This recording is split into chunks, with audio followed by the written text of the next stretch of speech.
नईम हैदर पंजोता साहब हमारे साथ मौजूद हैं, जो कि वकील हैं तहरीक इंसाफ के। नईम साहब, ये बताइएगा, बहुत सी फुटेजेस, बहुत से मनाजिर हमने देखे, बहुत से आपके उम्मीदवार ये शिकायत कर रहे थे कि कागजात नामजदगी छीने जा रहे हैं उनसे, लेकिन जो नंबर सोशल मीडिया पर गर्दिश कर रहे हैं उसके मुताबिक तो सबसे ज़्यादा कागजात नामजदगी जमा करवाने वाली जमात ही तहरीक इंसाफ है। ऑलमोस्ट 2400 के करीब पेपर जो हैं वो सबमिट हुए हैं, तो इस पर क्या टेक है आपका?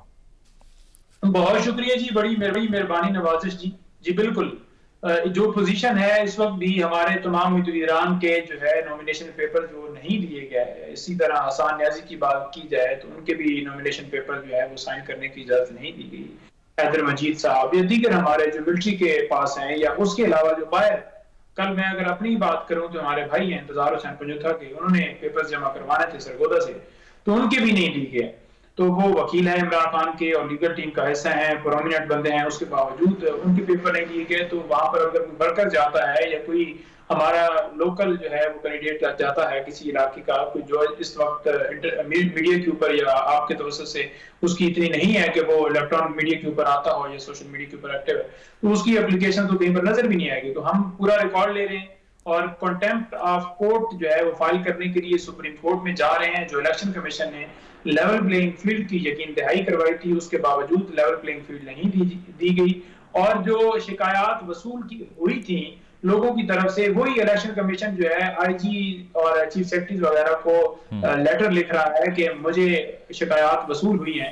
तो लिहाजा अगर आपको ये वसूल हुई है शिकायत, तो हम तो यही कह रहे थे कि जो आरओज हैं, डीआरओज हैं, वो इंतजामिया से ना ली जाएं। अब आप क्यों बेबस हो रहे हैं? और ये भी एक लेटर जो लिखे जा रहे हैं, ये भी उस साजिश का एक हिस्सा मैं समझता हूँ है, जिसमें ये सिर्फ और सिर्फ आंखों में धूल झोंकी जा रही है कि हमसे वो कंट्रोल हो नहीं पा रहा है। तो ये आपका अपना डिसीजन था। हालांकि जुडिशरी ने तो इनकार ही नहीं किया, उन्होंने ये कहा था कि जब भी आपको जरूरत होगी तो आप आरओ जो है हम उसके ऊपर आपको बताएंगे, लेकिन आप उस वक्त हमसे रजू कीजिएगा।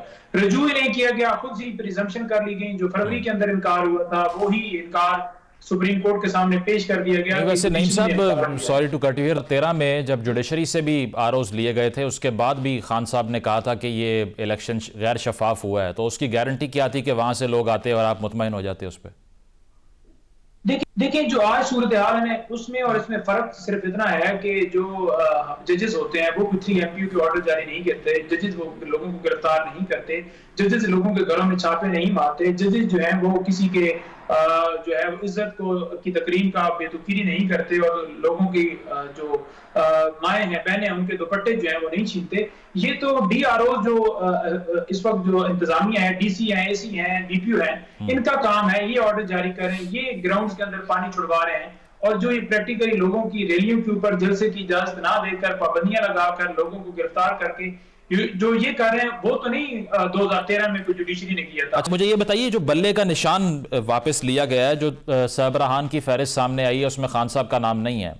आप अब जा रहे हैं पेशावर हाई कोर्ट, अगर वहां से भी रिलीफ नहीं मिलता, सुप्रीम कोर्ट से भी नहीं मिलता, तो फिर स्ट्रैटेजी क्या होगी पीटीआई की? देखिए, बल्ले का निशान कानूनी तौर पर हमसे छीना नहीं जाता, और हमें उम्मीद है कि कानूनी पहलू कोर्ट के सामने रखे जाएंगे और बल्ले का निशान हर सूरत अलॉट होगा। दूसरे नंबर पर अगर कोई चाहे कज़ा ऐसी चीज आती है तो फिर हम नेक्स्ट भी हमारे पास लाए अमल है। लेकिन ये सारा किया क्यों गया? सिर्फ वर्कर्स के अंदर मायूसी पैदा करने के लिए, पीटीआई को साइड पर करने के लिए। जो खान साहब ने आज से 11-12 महीने पहले कहा था ना कि एक लंदन प्लान के जरिए मुझे हटाया जाएगा, अंदर डाला जाएगा, पीटीआई को क्रैश किया जाएगा, वो सारा अमली जामा पहनाया जा रहा है। लेकिन बात यह है कि यार वोट जो है वो इमरान खान का है, इतने ज्यादा लोग जो है इमरान खान को चाहते हैं, जो जिस तरफ ये जाते हैं लोग इमरान खान करते हैं, बल्ला हो या बिल्ली हो। बात यह है कि वोट जो है वो कप्तान का है। ये बताइए कि अगर ऐसा आप ना करते कि गौहर खान को बिला मुकाबला आपने चेयरमैन मुंतखब करवा दिया, कुछ ना कुछ अगर उसमें रेगुलरिटी होती तो शायद ये एतराज लगते ही ना। रिग्रेट करती है पार्टी इस बात को? नहीं, देखिए उसके अंदर कोई ऐसी बात नहीं थी। अगर इंटर पार्टी इलेक्शन की बात की जाए तो आप तमाम जमातों के देखें तो किसी जमात ने भी जैसे हमने करवाया ऐसे नहीं करवाया। दूसरे नंबर पर वो सिर्फ अपने नोटिफिकेशन, उन्होंने एक पेज निकाला हुआ, मैं देखा कि कोई डॉक्यूमेंट ही नहीं, हमारी एक पूरी मुकम्मल एक फाइल जो गौर साहब लेकर गए थे वो मुझे उन्होंने दिखाई थी। और इलेक्शन के हवाले से हमने कोई छुपा के नहीं किया। आपके चैनल्स के ऊपर ये तबसरा बार बार जारी रहा कि डेट मुख्तस हो गई है, 2 के लिए इलेक्शन पेशावर में होने जा रहे हैं। इलेक्शन कमीशन को मुरासला लिखा, इलेक्शन कमीशन ने चीफ सेक्रेटरी आईजी को और केपीके जो है वो जो केपीके के जो चीफ सेक्रेटरी हैं और केपीके के जो आईजी हैं, दोनों को मुरासला लिखा कि इनको सिक्योरिटी फराहम की जाए। तो वो मुरासला किस सूरत में था? फिर टीवी चैनल के ऊपर चलता रहा, हमने ऑफिशियल अपने जो दफातर थे वहां पर अपना शेड्यूल चस्पा किया, हमने तो हर चीज ओपन की है। और अगर आगे से कोई उम्मीदवार ही नहीं होगा तो फिर डेफिनेटली नहीं, वो जो तफसीली फैसला नईम साहब आया इलेक्शन कमीशन का सामने, वो तो ये कहते हैं कि किसी भी आईनी फोरम ने उमर अयूब साहब को सेक्रेटरी जनरल तैनात ही नहीं किया। और इसी तरह न्याजुल्ला न्याजी साहब के हवाले से भी है कि इलेक्शन कमिश्नर आप तैनात नहीं कर सकते थे उनको। तो ये इख्तियारात तो कानूनी तौर पर थे तहरीक इंसाफ को? नहीं, देखिए, हमने अपने आइन के मुताबिक उनकी भी तैनाती की और न्याजुल्ला न्याजी साहब की भी आपको तैनाती का बड़ा वाज़ेह पता है कि बैरिस्टर गौहर साहब जो थे वो चीफ इलेक्शन कमिश्नर थे, लेकिन जो ही चेयरमैन का उनका इंतखाब हुआ कि खान साहब ने कहा कि इनको खड़ा किया जाए और इनको जो है वो लाया जाए और इनको मुंतखब किया जाए, तो उसके बाद आपने देखा कि हमने पूरा प्रोसेस किया और उसके अंदर ही हमने न्याजुल्ला न्याजी साहब को जो है वो नोटिफाई किया। लेकिन जमाल अकबर अंसारी साहब का इस्तीफा तो मौसूल ही नहीं हुआ किसी को, वो ये कह रहे हैं।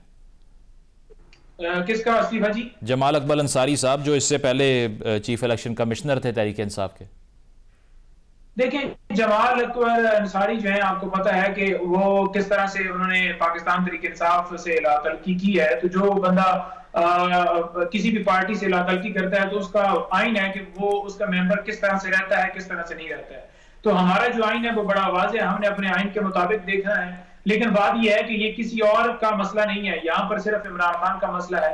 अब एक बल्ले का निशान एक जमात से अगर आप लेते हैं और उसको कहते हैं जी कि आपका नाम भी पीटीआई नहीं है, तो आप पूरे मुल्क की जो 80% अवाम है उसका जो आईनी तौर पर एक हक है, जो आइन का आर्टिकल जो है वो 17 जो है वो देता है, जिसमें वो वाज़ेह तौर पर राइट टू एसोसिएशन का हक देता है कि कोई भी शख्स जो है, कोई भी शहरी जो है वो एसोसिएशन का राइट रखता है। नईम साहब, आपने अपनी बात भी की, पीपी 180 से मरियम नवाज साहिबा के अगेंस्ट आप इलेक्शन लड़ रहे हैं, तो हाई होप्स हैं कि हैवी वेट समझी जाती हैं, वो हरा लेंगे उनको आप?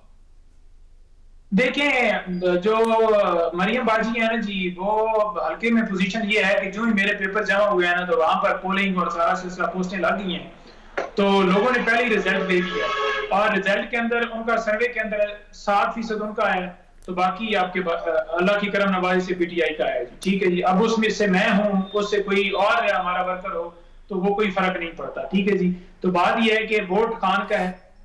उनको शायद वहम था कि वहां पर कोई उम्मीदवार नहीं होगा, वहां पर हमारे कम से कम 10-12 उम्मीदवारों ने पेपर्स जमा करवाए हैं। इन्होंने अगवा करवाया था, वहां पर इफ्तिखार गोंदल को उससे प्रेस कॉन्फ्रेंस करवाई थी और इफ्तिखार गोंदल ने भी प्रेस कॉन्फ्रेंस के बावजूद उसने कहा कि मैं पेपर जमा करवाऊंगा तो मैं पीटीआई से करवाऊंगा। तो ये इनको इंशाल्लाह वो नजर आ जाएगा और ये जो सीएम के ख्वाब देख रही है ना, लोग इनको सीएम बनाएंगे। ठीक है, बहुत बहुत शुक्रिया। नईम हैदर पंजोता साहब हमारे साथ मौजूद थे और उनका कहना यही था कि बेशक उनका मुकाबला मरियम नवाज साहिबा से हो, किसी भी कैंडिडेट से हो, लेकिन तहरीक इंसाफ का जो वोटर है वो अपनी जगह पर मौजूद है और इन तमाम शिकायत जो कि वो कर रहे हैं, इसके बावजूद तहरीक इंसाफ जो है वो is miles ahead of other parties. एक ब्रेक शामिल करते हैं प्रोग्राम में। ब्रेक के बाद जो इलेक्शन के हवाले से तहफ़्फ़ुज़ात हैं मुख्तलिफ सिविल कम्यूनिटीज़ के या फिर पॉलिटिकल पार्टीज़ के और इलेक्शन की शफाफियत पर जो सवाल हैं उसको एड्रेस करेंगे। Stay with us.